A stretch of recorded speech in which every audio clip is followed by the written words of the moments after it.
New ইয়র্কে ইউনিফর্মের পরিবর্তে সাদা পোশাক, নম্বর প্লেট ছাড়া গাড়ি আর হঠাৎ অভিযান পরিচালনা করছে immigration and customs enforcement ICE. সম্প্রতি বিভিন্ন এলাকায় অভিযানে অংশ নেওয়া অনেক কর্মকর্তাকে ইউনিফর্ম ছাড়া দেখা যাওয়ায় কে আইন প্রয়োগকারী কর্মকর্তা আর কে সাধারণ ব্যক্তি তা নিয়ে বিভ্রান্তিতে পড়েছেন বাসিন্দারা। এদিকে সম্প্রতি কুইন্সের এলমহার্স্টে একটি অভিযানকে ঘিরে উত্তেজনা ছড়িয়ে পড়েছে। আইস কর্মকর্তারা অভিযান পরিচালনা করতে গেলে স্থানীয় বাসিন্দা ও অভিবাসী অধিকার কর্মীরা ঘটনাস্থলে জড়ো হয়ে প্রতিবাদ জানান। তারা কর্মকর্তাদের পরিচয় প্রকাশের দাবি জানান এবং অভিযানের স্বচ্ছতা নিয়ে প্রশ্ন তোলেন।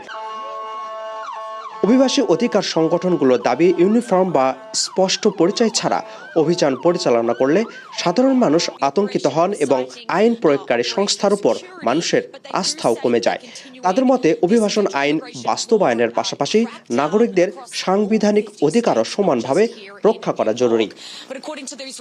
এদিকে বিভিন্ন মার্কিন সংবাদ মাধ্যমের তথ্য অনুযায়ী সম্প্রতি নিউ ইয়র্ক সিটিতে আইসের নতুন অভিযান শুরু হয়েছে।